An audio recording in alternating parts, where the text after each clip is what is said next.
Kehadiran bekas Perdana Menteri Najib Razak ke sebuah majlis di istana baru-baru ini menimbulkan rasa tidak senang hati yang menimbulkan rungutan di kalangan mereka yang tidak setuju. Ini susulan Najib disabitkan bersalah menyeleweng RM40 juta dana SRC International yang disifatkan sebagai memalukan negara dan terlibat dalam satu lagi perbicaraan berkaitan skandal kewangan terbesar di dunia.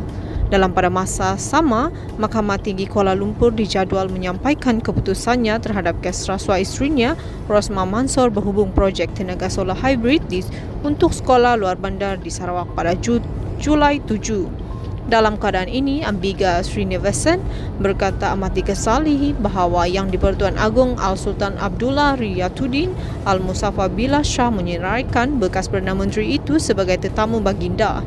Semasa temu bual dengan Malaysia Kini, tanpa teragak-agak dia menegaskan, jika kamu berani menerbitkannya, saya bersedia untuk menyatakannya.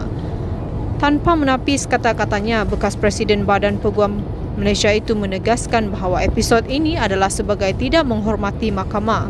Saya difahamkan pada majlis lain terdapat hakim yang hadir bersama sekaligus mereka meletakkan dalam keadaan yang memalukan.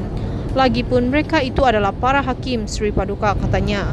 Mengakui bahawa Najib mungkin berjaya membatalkan sabitan kesalahannya semasa Mahkamah Persekutuan mempertimbangkan rayuannya, Ambiga bagaimanapun berkata, tetapi sebelum itu kamu perlu menghormati mahkamah dan prosesnya. Mengimbas kembali kata-kata Dr. Mahathir Mohamad dalam salah satu bukunya bahawa perbincangan mengenai peranan raja-raja diperlukan, Ambiga turut merujuk kepada pelantikan Menteri Besar Johor susulan pilihan raya negeri pada Mac lalu. Ia melanggar prinsip demokrasi, konvensyen dan perlembagaan negeri, tambahnya. UMNO telah berkempen dan berjanji bahawa Hasni Mohamad akan terus menjadi Menteri Besar jika parti itu dan sekutunya mengekalkan kuasa mereka. Namun sebaliknya, Hafiz Ghazi yang dispekulasikan sebagai calon pilihan Istana Negeri kemudian mengangkat sumpah sebagai Menteri Besar. Berikatan itu, veteran UMNO Syahrir Ahmad meluahkan kekecewaannya dalam satu catatan di Facebook.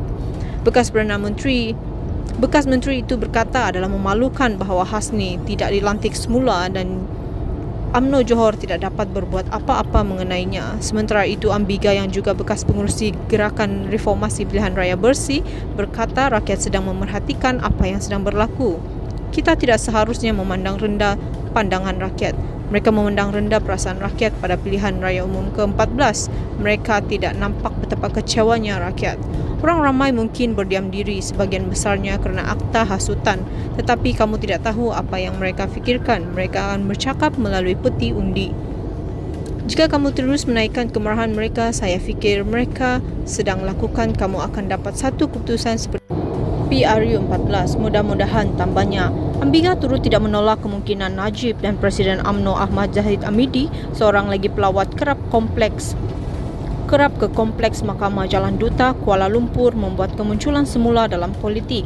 Pengkritik tegar Najib, veteran DAP Lim Kit Siang sebelum ini menimbulkan kebimbangan selepas Ferdinand Marcos Jr. melancarkan kempen media sosial yang berjaya membersihkan pemerintahan diktator atau kuku besi mendiang bapanya untuk memenangi pilihan raya Presiden Filipina.